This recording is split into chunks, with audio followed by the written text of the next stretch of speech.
Selamat berjumpa kembali Bapak Ibu, Saudari-saudara umat beriman terkasih dalam Tuhan. Kita berjumpa pada hari Selasa tanggal 14 Juni 2022. Saya Magus CSSR mengajak saudari-saudara merenungkan hari ini lanjutan dari khotbah di bukit yang sangat fenomenal, yang sangat radikal.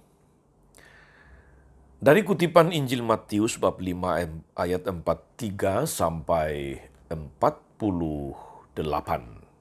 Kita mendengarkan sabda Tuhan dalam nama Bapa dan Putra dan Roh Kudus. Amin. Dalam khotbah di bukit Yesus berkata, "Kalian telah mendengar bahwa disabdakan, kasihilah sesamamu manusia dan bencilah musuhmu. Tapi aku berkata kepadamu, kasihilah musuh-musuhmu dan berdoalah bagi mereka yang menganiaya kalian. Karena dengan demikian, kalian menjadi anak-anak Bapamu di sorga. Sebab ia membuat mataharinya terbit bagi orang jahat dan juga bagi orang yang baik. Hujannya pun diturunkannya bagi orang yang benar dan juga bagi yang tidak benar. Apabila kalian mengasihi orang yang mengasihi kalian, apakah upahmu? Bukankah pemungut cukai juga berbuat demikian? Dan apabila kalian hanya memberi salam kepada saudaramu saja, apakah lebihnya dari perbuatan orang lain? Bukankah orang yang tidak mengenal Allah pun berbuat demikian? Karena itu kalian harus sempurna sebagaimana Bapamu di sorga sempurna adanya." Demikianlah sabda Tuhan. Bapak Ibu Saudari-saudara umat beriman yang diberkati oleh Tuhan. Mungkin di antara Anda sekalian ada yang pernah menonton film layar lebar yang berjudul Hotel Rwanda. Ceritanya kurang lebih secara sangat singkat demikian, Bapak Ibu Saudari-saudara. Ketika orang-orang Tutsi dibantai oleh anggota Interahamwe, milisi Hutu di Rwanda, Afrika, Paul Rusesabagina tampil sebagai pahlawan. Dia berasal dari kalangan Hutu yang beristri orang Tutsi.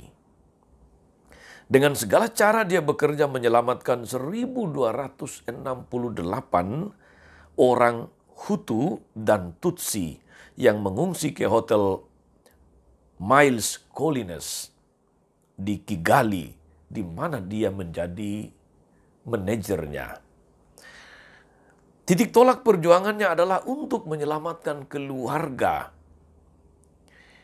yang terbentuk dari dua suku yang bermusuhan, suku Hutu dan Tutsi tadi. Tetapi perjuangannya kemudian melebar untuk menyelamatkan setiap nyawa yang masuk ke area hotel. Ia berani mengambil resiko kehilangan nyawanya sendiri demi orang yang sama sekali tidak ada hubungan dengan dia. Andai kata dia hanya menyelamatkan keluarganya sendiri, maka kisah itu tidak berarti apa-apa. Tetapi ketika ia berjuang untuk begitu banyak orang lain, dia menjadi model bagi bangsa manusia. Kisah heroik dari Paul Rusesabagina ini sangat inspiratif, sehingga kemudian diangkat ke film layar lebar yang berjudul Hotel Rwanda, yang dibintangi antara lain oleh Don Cheadle, Sophie Okonedo, dan Desmond Dube dengan sutradara Terry George. Saudari-saudara umat beriman terkasih dalam Tuhan. Mengapa saya angkat kurang lebih cuplikan atau narasi singkat dari film Hotel Rwanda ini. Karena saya percaya, karena saya melihat bahwa ada kaitan dan inspirasi yang besar dari firman Tuhan hari ini tentang mengasihi musuh dengan apa yang dilakukan oleh Paul Rusesabagina ini. Yesus hari ini bersabda di dalam bagian khotbah di bukit. Kalian telah mendengar bahwa disabdakan kasihilah sesamamu manusia dan bencilah musuhmu. Tetapi aku berkata kepadamu, kasihilah musuh-musuhmu dan berdoalah bagi mereka yang menganiaya kalian. Kasihilah musuh-musuhmu dan berdoalah bagi mereka yang menganiaya kalian. Seruan Yesus ini, saudara-saudara, sangat luar biasa. Sebab pertanyaan yang kemudian menyusul adalah, mungkinkah seseorang mencintai musuh? Mungkinkah? Karena mencintai orang yang bukan musuh saja, itu saja masih tanda tanya. Apalagi mencintai, mengasihi musuh. Berdoa bagi mereka yang menganiaya. Secara logika akal sehat, ini sesuatu yang tidak gampang. Ini sesuatu yang nampak mustahil, saudara-saudara. Tetapi pertanyaan berikut menyusul, saudara-saudara. Bolehkah seorang Kristiani yang percaya kepada Kristus memusuhi orang lain? Ini sama tidak mudahnya menjawab dengan mengasihi musuh. Bolehkah seorang Kristiani memusuhi orang lain? Di sini, saudara-saudara, kualitas iman kepada Kristus dipaparkan sekaligus ditantang penghayatannya dalam hidup nyata. Seorang yang beriman Kristiani, yang beriman kepada Kristus, dia sering dimusuhi oleh dunia, tetapi dia tidak boleh memusuhi dunia.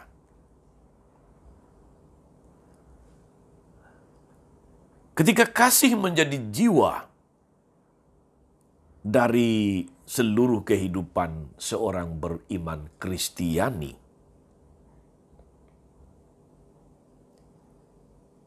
maka ia akan memandang dunia dengan bingkai kasih juga.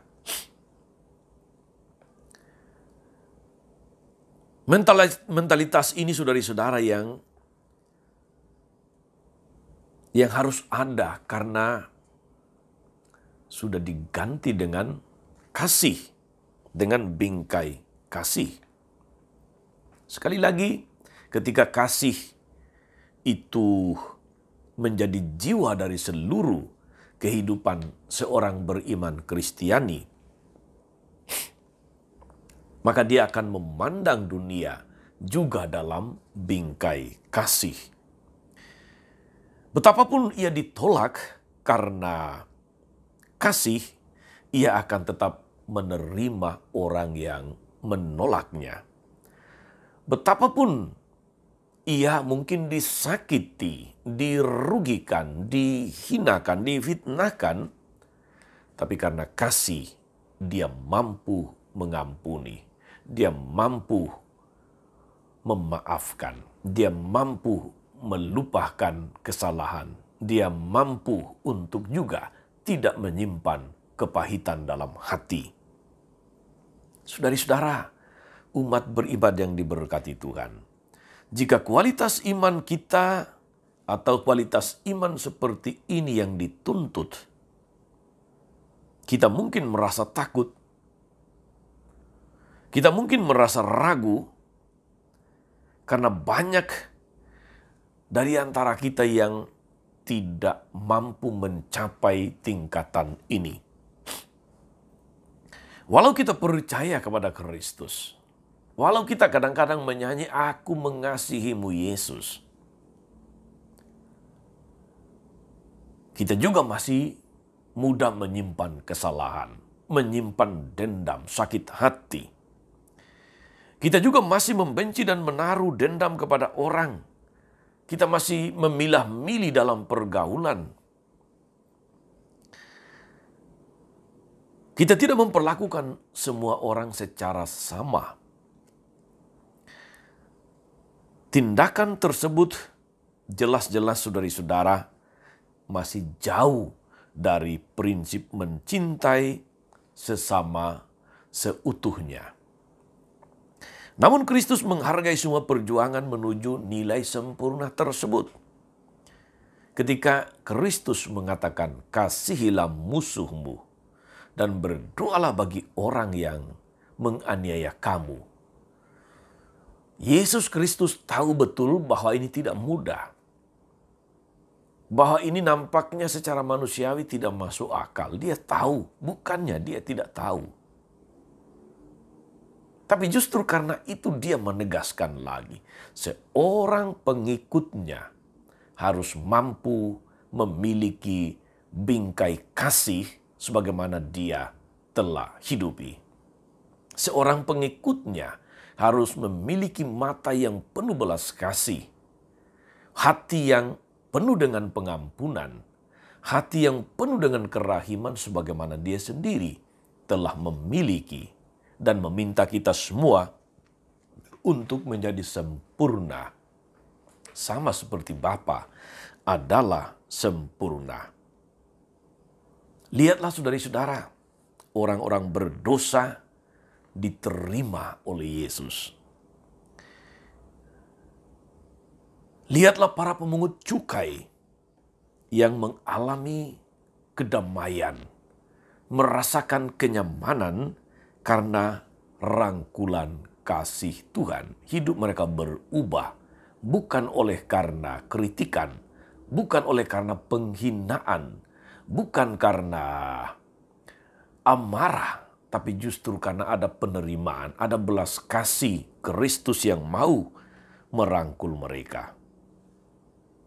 Kristus yang sama saudari-saudara merangkul kita dengan cara yang serupa. Maka mari kita berjuang membina daya kasih Tuhan ini agar energi kasih terus kita alirkan kepada semakin banyak orang. Untuk itu memang saudara-saudari syaratnya kita butuh iman dan kita membutuhkan rahmat Allah. Sebab tanpa rahmat Allah mustahillah kita mengasihi musuh. Tanpa rahmat Allah, mustahillah kita mendoakan mereka yang menganiaya kita. Selamat mengasihi, selamat menyambut, merangkul setiap orang sebagai sesama manusia, sebagaimana Tuhan tidak membeda-bedakan. Dia yang menurunkan hujan bagi kita semua, baik maupun jahat. Dia yang menyinari dunia dengan matahari yang sama untuk orang baik maupun orang jahat. Betapa adil Tuhan, betapa penuh kasih Dia. Dan mari saudara-saudari kita menjadi saluran kasih Tuhan, menjadi pancaran kasih Tuhan di tengah dunia yang haus akan kasih ini. Tuhan Yesus memberkati. Maria Bunda selalu menolong, setia mendoakan kita semua. Amin. Ya Bapa yang penuh kasih, kami bersyukur kepadamu karena Engkau sungguh Bapa yang penuh belas kasih. Melalui sabdamu hari ini kami belajar untuk gampang memaafkan dan mudah memberikan pengampunan nyata kepada orang yang bersalah kepada kami. Mampukan kami dengan kuasa Roh Kudus-Mu. Curahi kami dengan rahmat-Mu, agar kami mampu mengasihi setiap orang dengan bingkai kasih yang telah Engkau teladankan kepada kami. Kuatkan kami agar sebagai para pengikut putra-Mu, kami senantiasa menampilkan wajah Kristus yang berbelas kasih kepada siapa saja. Terpujilah nama-Mu Tuhan sepanjang segala masa. Amin. Saudari-saudara sekalian, berkat Allah turun atas saudari-saudara. Atas mereka yang kita doakan tahu, kita janjikan doa mereka yang sakit dan menderita. Segala rencana, karya, dan pelayanan hari ini Bapa dan Putra dan Roh Kudus. Amin. Tetap sehat, tetap semangat, tetap mengasihi. Jangan lupa like, subscribe, nyalakan lonceng notifikasinya. Salam 52, Tuhan memberkati.